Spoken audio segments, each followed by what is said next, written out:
नमस्कार, स्वागत है हमारे पॉडकास्ट में। हमारा आज का विषय होगा साइबर ठगी। दोस्तों, हमारे क्षेत्र में, हमारे समाज में, हमारे देश में आजकल बहुत तेजी से चल रहा है साइबर ठगी का मामला, जिसमें काफी लोग ठगी का शिकार हो रहा है। जैसा कि हमारे साथ जुड़ चुके हैं साइबर क्राइम के भाई साहब, आइए इन्हीं से जानकारी लेते हैं। सर्वप्रथम आप अपना नाम और पता बता दीजिए, परिचय बता दीजिए हमारे दर्शकों को। मेरा नाम जयप्रकाश सिंह है। बाकी हम आपके नारायणपुर पड़ोसिया है, बाकी नारायणपुर से लेकर यादपुर, बाकी इस टाइम जौनपुर साइबर पुलिस में है। 8 सालों से साइबर क्राइम के लड़ रहे हैं। प्रार्थना पत्रों का निस्तारण हो रहा है। हजारों लोग साइबर जागरूकता से बचे हैं, तो हम चाहते हैं कि आपके माध्यम से लोग भी साइबर जो फ्रॉड हो रहा है उससे बचे।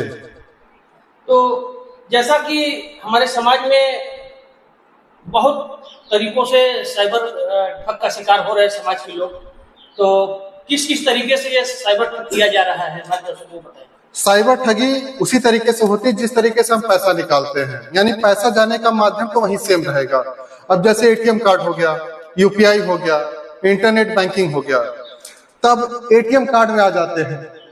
तो एटीएम कार्ड आप लोगों ने देखा हुआ है, तो साइबर अपराधी कहेगा कि आपका खाता बंद होने वाला है, आपका स्कॉलरशिप बंद होने वाला है, आपका पीएम किसान योजना बंद होने वाला है। लेकिन इन सब चीजों से पहले आपको एक बात हमेशा याद रखनी है कि किसी भी काम के लिए साइबर ठग का फोन आएगा तो आपका नाम, आपका पता, आपका एड्रेस, आपका मोबाइल नंबर, आपका पैन कार्ड नंबर, आपके बारे में 1000 चीजें वो जानता है। तो कोई कितना भी आपके बारे में क्यों ना बता दे, आप तुरंत ही कन्विंस नहीं हो जाना है। अब इसी जानकारी का फायदा उठा करके गुमराह करते हैं, कहते हैं कि देखिए अपना एटीएम कार्ड निकाल लीजिए, चालू करना है, एटीएम कार्ड नंबर पूछ लेंगे। लेकिन एटीएम कार्ड पे आप लोगों ने देखा होगा कार्ड नंबर होता है, फिर कहेगा देखिए पीछे सीवीवी नंबर होगा, नीचे उसके पहले एक्सपायरी डेट होगा। तो इतनी जानकारी उनके पास नहीं होती है। अब इतनी जानकारी के बाद उसके बाद कहेगा कि अब देखिए ओटीपी बता दीजिए, तो जहां पे ओटीपी बताया पैसा आपका चला गया। काफी बार देखा जाता है कि जैसे इन सब सूचनाओं को न देने से, ओटीपी न देने से काफी नुकसान झेलना पड़ता है। तो उसके लिए क्या किया जाए, कैसे पहचान करें कि ये फ्रॉड कॉल है या सही है? अब देखिए, आप बैंक में जाते हैं खाता खुलवाने के लिए, मैनेजर साहब वहां भी ओटीपी मांगते हैं। आजकल गैस सिलेंडर आ रहा है, उसके लिए भी ओटीपी जरूरी हो गया है। फ्लिपकार्ट वाला सामान लेकर के आता, उसके लिए भी ओटीपी जरूरी हो गया है। तो ओटीपी के बिना आपका कोई काम नहीं होने वाला है। और इसी में लोग कंफ्यूज हो जाते हैं कि जब हजारों वीडियो देखते हैं तो कहा जाता है कि ओटीपी नहीं देना है। लेकिन गलती क्या कर देते हैं, पूरा का पूरा मैसेज पढ़ते नहीं है जो ओटीपी वाला आता है। तो कोई भी ओटीपी बताने से पहले पूरा का पूरा मैसेज पढ़ना, भले फ्लिपकार्ट वाला आपके सामने खड़ा हो तो उसमें ओटीपी पढ़ लीजिए कि सामान डिलीवरी के लिए ही तो है, कहीं आपका मोबाइल का कोई खाता तो नहीं खोल दे रहा है, कोई वॉलेट ओपन नहीं कर ले रहा है, कुछ आपका वैसे ओटीपी तो नहीं पूछ रहा है। फ्लिपकार्ट से लिखाएगा, हो सकता है आपका फ्लिपकार्ट ही आइडियल लॉगिन करना चाह रहा हो, तो पूरा मैसेज पढ़िए। काफी बार देखा गया है कि जैसे कोई फ्रॉड कॉल आता है और फ्रॉड कॉल के जरिए आपसे बात होता है और बात को उलझाए रखते हैं, काफी समय तक ये बात चलता है और बिना ओटीपी के बातों बातों में ही अकाउंट से पेमेंट कट जाता है। इसके लिए क्या प्रावधान है? देखिए, ओटीपी जाने का 3 तरीका होता है। पहली बात तो पहला तरीका होता है कि आप बता देते हैं। बाकी जो दूसरा तरीका होता है, एक स्क्रीन शेयरिंग ऐप आता है। जैसे व्हाट्सएप पे भी आप लोग वीडियो कॉल करते हैं, तो वीडियो कॉल करते समय आप लोगों ने देखा होगा, नोटिस किया होगा, एक स्क्रीन शेयरिंग का ऑप्शन आता है। जब आप स्क्रीन शेयर कर देते तो सामने वाला आपका स्क्रीन देखने लगता है। तो अगर आपने स्क्रीन शेयर कर दिया है तो बातों में आपको उलझा रखा है।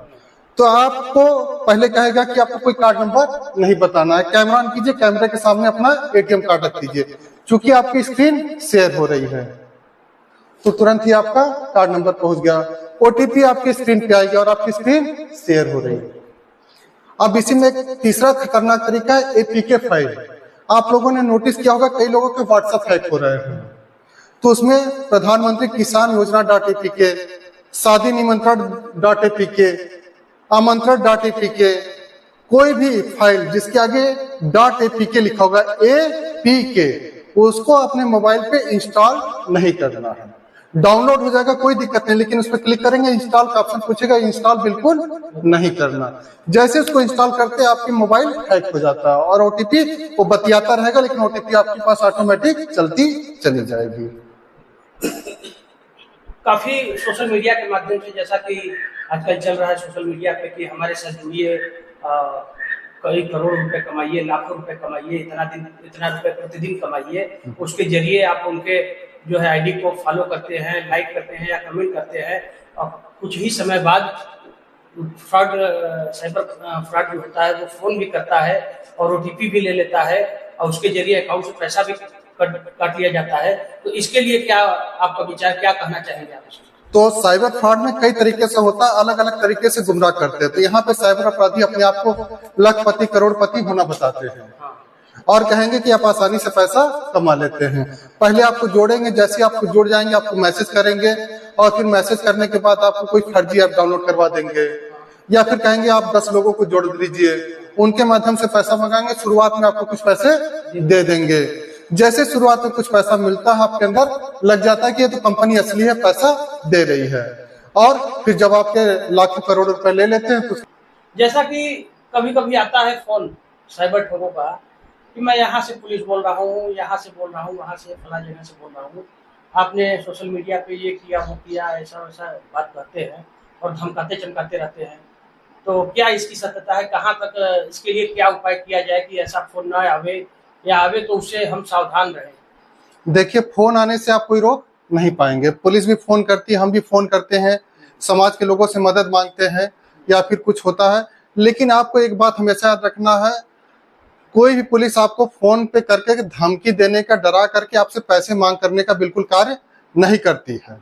तो आपको कोई डरा रहा है, धमका रहा है, फोन के ऊपर ही कह रहा है कि आपने अश्लील वीडियो देखा है, आपने पॉर्न वीडियो देखा है, तुरंत पैसा दे दीजिए, केस का रफा दफा हो जाए, तो बिल्कुल समझ लीजिएगा कि ये फ्रॉड वीडियो है। वो बैकग्राउंड ऐसा क्रिएट कर देते कि पीछे से सायरन की आवाज आएगी, हुटर की आवाज आएगी। अगर फिर भी आपको डर लग रहा है तो आप यहाँ पर आने की छोड़ दीजिए, आप अगल बगल 4 लोगों से मदद मांग लीजिए, वहीं पे आपके केस की समस्या का समाधान हो जाएगा। नहीं तो अगल बगल चौकी चली जाइए, पुलिस के पास चली जाइए, लेकिन पैसे फोन के ऊपर, किसी की धमकी के ऊपर पैसे बिल्कुल नहीं देना है।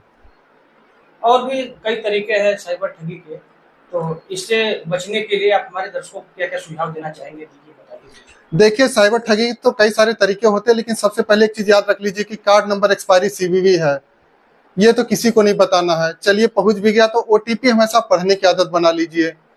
UPI पिन है, जब भी डालेंगे आपके खाते से पैसा जाएगा। किसी को पैसा आप दे रहे हैं, चाहे पार्ट टाइम जॉब के लिए हो गया या फिर कहीं भी पैसा ट्रांसफर कर रहे हो, तो 1000 बार सोचे कि हम पैसा किस लिए भेज रहे हैं। जल्दीबाजी ना करें, सामने वाला इमरजेंसी बता दे, डरा दे, कुछ भी कर दे, तो पैसा भेजने से पहले आप 1000 बार सोचिए। लेकिन फिर भी अगर आपके साथ साइबर ठगी हो जाता है तो 1930 पे जरूर कॉल करके तुरंत बताएं। क्या कुछ समय बाउंडेशन भी है कि हाँ इतने समय के अंदर अगर हम विभाग में संबंधित विभाग से को सूचित करें या सूचना दें किसी तरीके से, तो क्या इसके लिए कोई समय बाउंडेशन है या कभी भी कर सकता है? समय बाउंडेशन कुछ नहीं, लेकिन हाँ जितनी जल्दी आप शिकायत दर्ज करेंगे, पैसे रुकने के और वापस आने के चांस उतने ही ज्यादा हो जाते हैं। तो 24 घंटे के अंदर जो है आप 1930 पे कॉल कर सकते हैं। 24 घंटे से ज्यादा हो गया और 1 साल के अंदर तक आप साइबर क्राइम पोर्टल पर अपनी शिकायत दर्ज करा सकते हैं। बहुत बहुत धन्यवाद आपको, हमारे ब्रॉडकास्ट में आए और हमारे दर्शकों को कुछ बहुत बेहद रोचक जानकारी दिए साइबर ठगी से बचने के लिए। बहुत बहुत धन्यवाद आपका, और कुछ हमारे चैनल के बारे में बोल दीजिए। बहुत बहुत धन्यवाद भैया। आपका जो पॉडकास्ट के माध्यम से सबसे कहूंगा, लोग सावधान रहिए, सतर्क रहिए। फिर भी आपने कोई साइबर क्राइम के बारे में सुना है, कोई भी जानते हैं कैसे बचना है, कोई भी सवाल है कि यहाँ पे पैसे कैसे चले गए, तो जितने भी आपके कमेंट हो, चाहे जितने भी 10 सवाल हो, 5 सवाल हो, सारे के सारे सवाल पूछिए। अगली बार जल्द ही आपके सारे के सारे सवालों का निस्तारण होगा, ताकि किसी भी तरीके से आपके साथ साइबर ठगी ना हो। नमस्कार।